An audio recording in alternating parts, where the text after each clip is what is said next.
Sally and Justin. Good to have you here. We'll be starting in a moment. I just want all of us to listen to this music, and this is a special broadcast today, given the gravity of our situation in the United States and around the world. Thank you for joining me. We will just listen to this chant for a little bit. Thank you.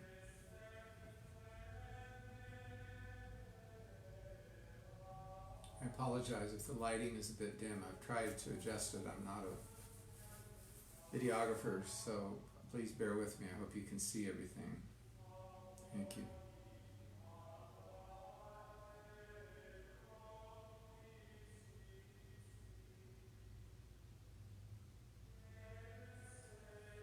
Let's just meditate for a few moments and then I will begin.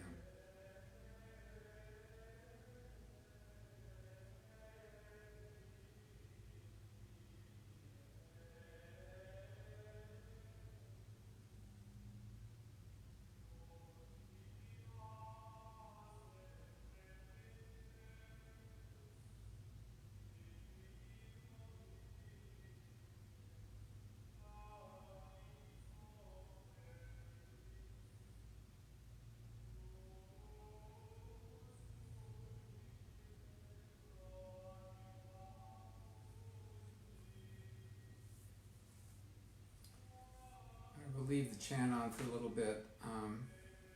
This is a Ethiopian processional cross from Ethiopia. The priest would carry it around to do blessing. And I just want to dedicate this program today to people who have lost loved ones, people who have died. And this is all about the body today and how the incarnation changed art, Western art, forever. And as we know, men can be evil, but as Francis Schaeffer said, men can do evil, but they're not a piece of junk.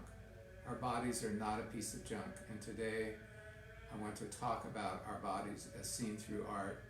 One of the greatest problems in our society is a type of Gnosticism which says the body isn't important, so we can do anything we want to it.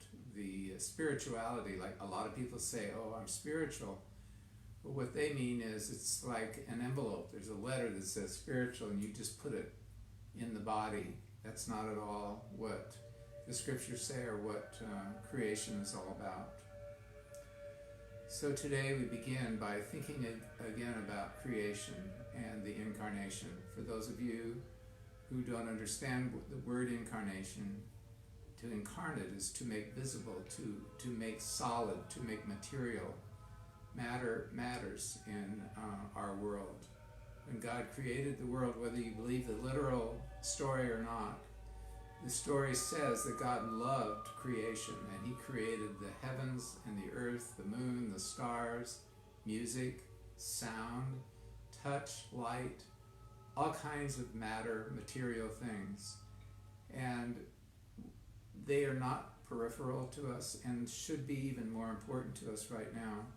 For me, the matter of touch, being deprived from touch, is really difficult. I'm here alone with my cat and I touch her and she's very sweet. The birds talk to me. I'm not losing my mind. The birds talk to me. I've reconnected with nature in a really wonderful way, and I feel like I was talking with a friend this morning who said, well, it's nothing normal. I said, that word needs to be taken out of our vocabulary. Normal is no longer a word, and if we use it, we're using it incorrectly. Normal means that God is alive in creation, that we can walk out and the sacred space is outside in the trees and the lawns and the sun and the birds and the air.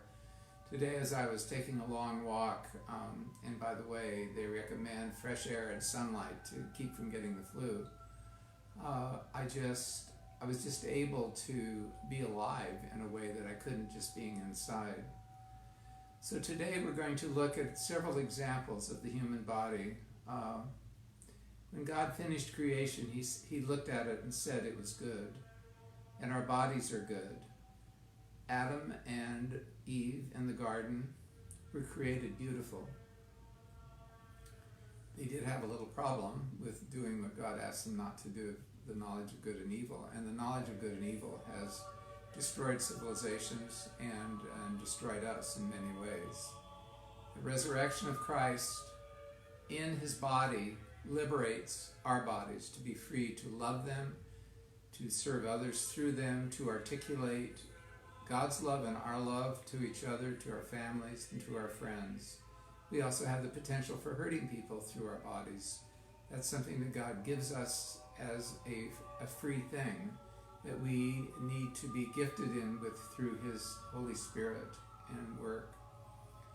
This is not about spirituality, this is about sculpture, but it's about the human body. And I'm going to show you some examples today, they're not an apex of that expression, but they show you different things. I'm also going to talk a bit about sculpture, about three-dimensionality.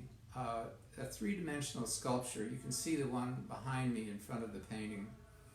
I have kind of a trick here because I have a large mirror over to the left over there, and it's repeating the image that's behind me in the painting.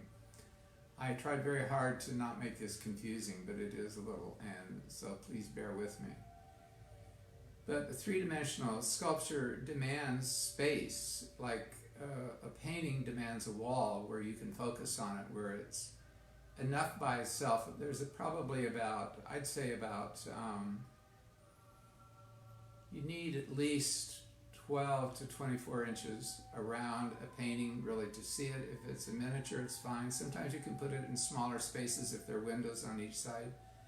I can't show it to you today, but I have a beautiful 18th century needlepoint of the flight into Egypt that was done by a young girl in the Lake District of England. And it's between two windows, so the wall itself only has about 8 inches on each side. The ceilings are tall, they're about 10 feet, 12 feet, 10 feet.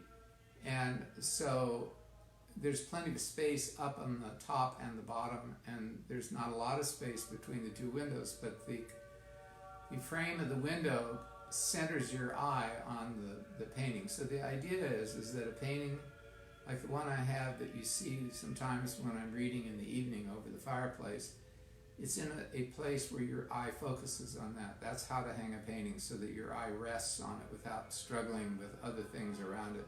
Simplicity is the best and most elegant way to hang and curate paintings. When it comes to sculpture, they're much more difficult because they are four-dimensional. The sculpture that you see behind here, this one, I can't even describe it. It needs at least this much space around it so that you can see it. You need to see it so that you can see it in all dimensions. It doesn't have to be in the middle of the room. I have a sculpture in my window, which I'll show you another time. It's at the front. It's a woman dancing. It's slightly Art Nouveau, and it's French. It's so beautiful. It was the last wonderful gift Twyla was able to give me before she got sick, and it reminds me of her, and she said it reminded her of her and wanted to give it to me out of her love. I'll show it to you and we'll talk about it another day, because there's a lot of movement in that one. Sometimes the sculptures are static or in one position. The one behind me is of one of the apostles. It's number 2. I don't know who number 2 is. There was a set of 4, and I think I showed this to you last night, but it's carved out of pear wood. And as much as I can tell, it's from the Renaissance. We're very close to it because it's quite ancient. It's much older than 17th century. And it was in a niche of some sort, and then it ended up in a collection. There would have been the 4 evangelists, most likely. The thing about sculpture is the same is true in painting. Like, you've seen the portrait of Twyla over my mantle in my dining room, and we can go look it over again another day. I can explain that. But when the artist was painting that, William Swift-Charnock, he said it was really difficult because basically an artist has to have 3-dimensional vision, whether it's sculpture or painting. If you're painting the figure, you have to almost paint the figure as if the clothes weren't there. Now, that sounds a bit dicey, but it isn't. But you have to paint the figure in before you put the clothes on it. And in William's case, he said there was a lace skirt that spread. Twyla was curled up on this couch that I have here. And she was curled up, and so the dress had a lot of embroidery on it, the skirt. and he wanted to get it right, and he said it was really scary because it was almost went too far with it, but you have to paint the body and then clothe it, so you're doing two different dimensions. That's true of the one up here, as you can see, and you can see the image over there in the mirror. I'm going to show you two drawings now. They're what we call life drawings. They're new drawings. It's what the one behind you is Italian Renaissance wood carving. I'm going to show you some things from three different countries: France, Italy, and then Russia, and America. The one from America was done by a British artist, so it's British, but it also is American because she lived here. The drawings I'm going to show you are by a man named Jacques Meriget, who wanted to rediscover what the Dutch masters used in pigment and oils in creating the bright colors that Dutch paintings have, like Van Eyck and some of the more Durer and others. So Jacques Meriget became chief curator at the Louvre in Paris and experimented with pigments and oils. He also was a good artist in his own right and taught many years at Maryland Institute College of Art until the modernist movement came in, and he was a classicist. He taught classical drawing and classical painting and discovered something called the Meriget medium, which is a hand-cooked medium that artists use today still, and it produces really rich, deep colors, much like the Renaissance colors and the Dutch masters did. Paints in the 20s were not that good, and that's what Meriget was trying to discover, and he felt that he did. It's a medium where you have to cook it with linseed oil. I had the privilege of going into his studio after his widow died and going through his whole collection, and we were fortunate to represent him at the gallery. And I purchased two drawings out of the collection. One of them reminded me of Twyla, and the other one, it's too much of a compliment to say it reminded me of me, but I wanted a life drawing that represented us as a couple. And so I will show these now to you. We'll just let the music keep playing. Now, in life drawing, it's different than pornography or advertising, which is mostly pornography now. In advertising or pornography, they're perfect bodies. I hope you can see this. This is a nude, and it's not a perfect body, but it's very beautiful. And what Meriget was doing was trying to show the beauty, just the natural beauty of anyone's body, even who we would call softic. Beauty measures have changed over the centuries, and I just thought you might be interested in seeing this.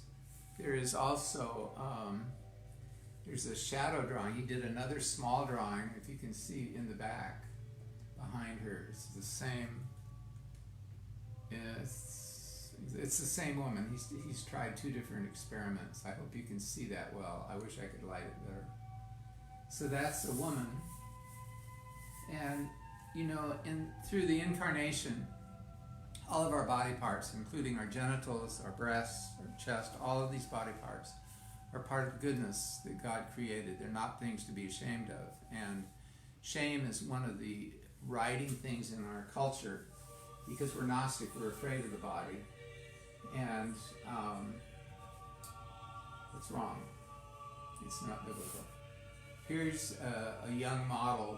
These were done in Paris, probably at the Louvre or one of the schools in Paris, of a young male. It's a really wonderful drawing, and the detail, as you can see on both, are quite amazing. So he did both what you would call attractive and unattractive people. He just did life drawing. Life is full of variety, and God sees each one of us as beautiful, no matter how self-conscious we are and how shamed we are because of body image and fat and all that kind of stuff. I've struggled with it all my life, and now I don't have to do that anymore, so my shame's been removed. Anyway, so these are good examples of life drawing. If you look at the man's hair and also the woman's, you can tell it's dated from the 20s. That's about the only thing that you could tell, because the haircuts look around the 20s. bodies look the same no matter when it is, whether it's the 60s or otherwise. Now sometimes life drawing will look different because there are styles within a period. Like these were classical drawings.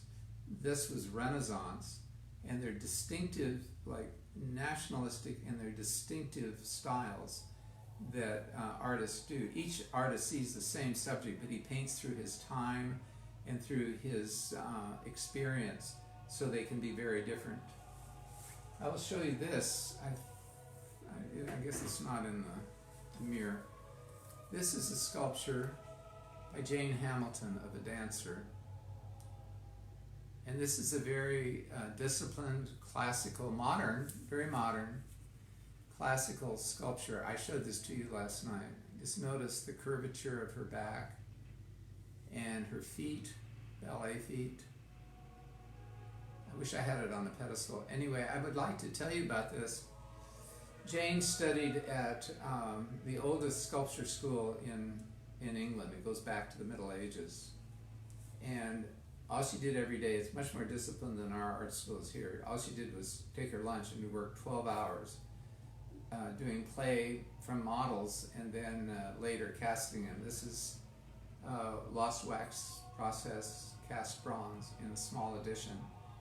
And each one is numbered.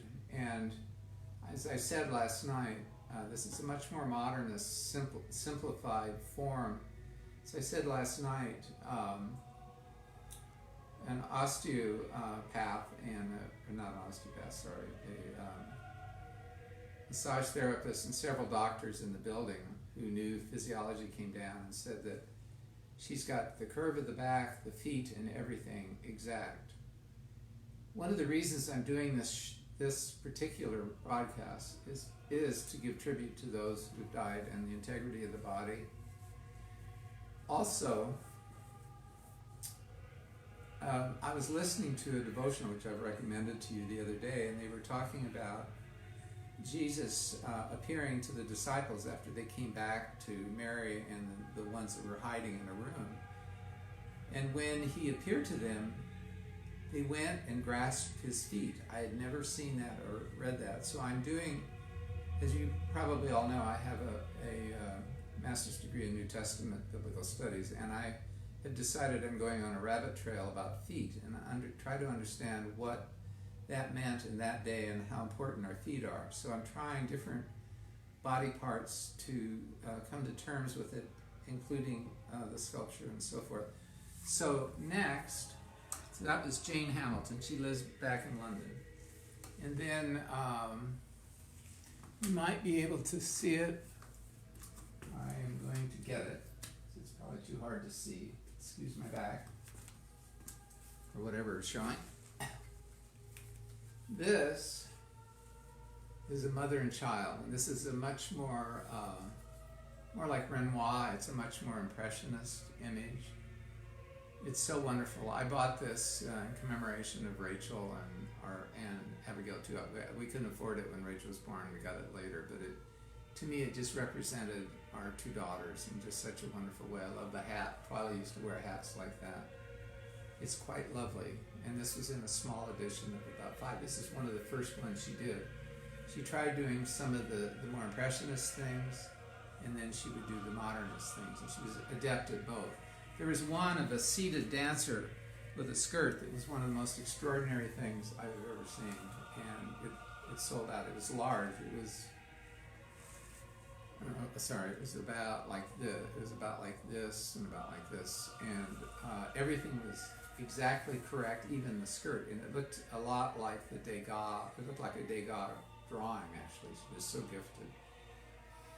One of my clients purchased this. It was such a wonderful story. I love the stories about people that collect art. She saw this and saw this and saw this. And she was invited to some kind of White House fundraiser in California when the Reagans were in office. And she had this fabulous dress that she had for the inauguration.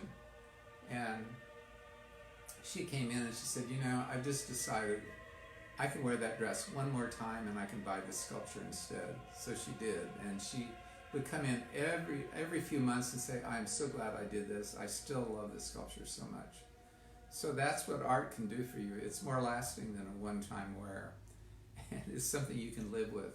I encourage you, no matter how inexpensive, or even sometimes if it's broken, or even if it's something it's good but not great, but it reminds you of a story or reminds you of a loved one, get it. Just budget it and get it. I remember the story when we were first married. We heard there was a couple that would, along with their tithing to the church and their putting away money for college, would put maybe 1% of their income in a savings account, and then once a year they would buy one piece of art. Several of my clients did that, and one year the wife would buy one, and then the next year the husband would buy one, and they alternated. It makes it a lot of fun. You can do it if you plan it, and it's not just, art is not a luxury, it's something that's necessary. Beauty is something that God has built into us to enjoy, and touch, beauty, desire, passion, food, all these things are things that He's given us to enjoy, not to indulge in, but to enjoy. And we live in a society where all these things are indulged in and demanded. And in fact, this morning when I may be repeating myself, but I was talking to a young friend and we were talking about the changes and everything. He said, well, we aren't back to normal. And I said, okay, never again do I want to hear you say that. Normal is something that we really have needed to get rid of. And normal means we're rushing around. We don't take time to talk to our children. We don't take time to go sit, read a book, create something, go out and garden.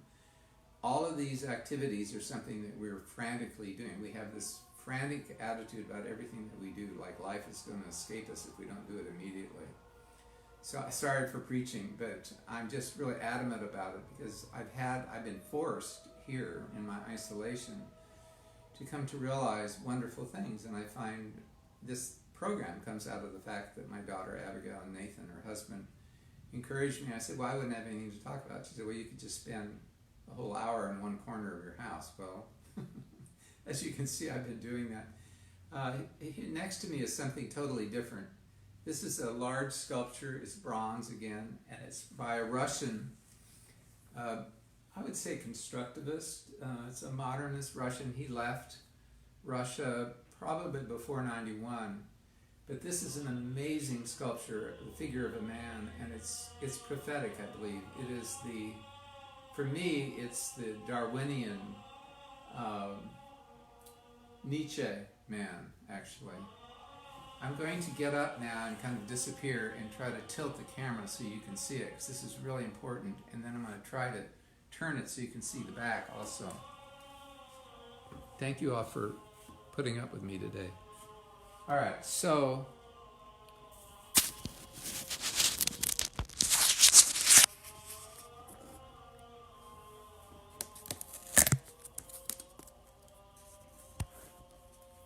there we go, that's better. See if I can, maybe if I block the light on this other side it'll be better. I think it might. Yeah, there we go. Well, anyway, all right. So this is Nezetsov. Here's a small head, huge, massive, warlike shoulders and chest, and then there's nothing here. It's caved in. It's concave. Sorry. And then here's his lower torso and his genitals. But it's the thirst for power man, not like the Renaissance Matthew or the wonderful figures that Degas did, or Michelangelo, for instance. Contrast this with David. I think this is kind of his. I'm going to lift this up and try to see if we can do it. Sorry, guys. Let me see if I can do it. Yeah, here we go.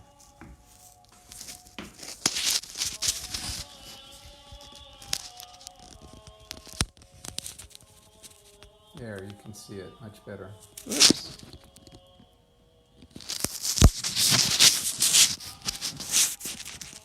Try it again here.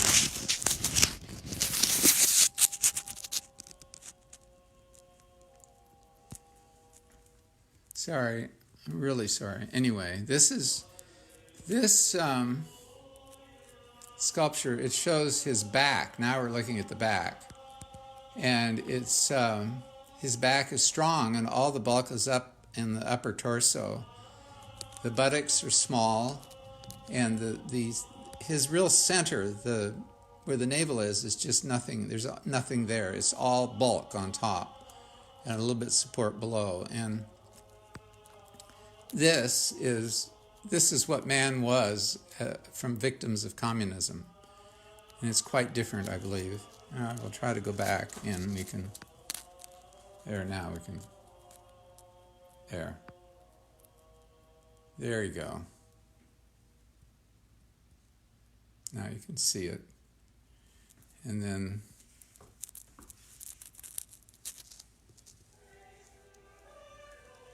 there's the detail.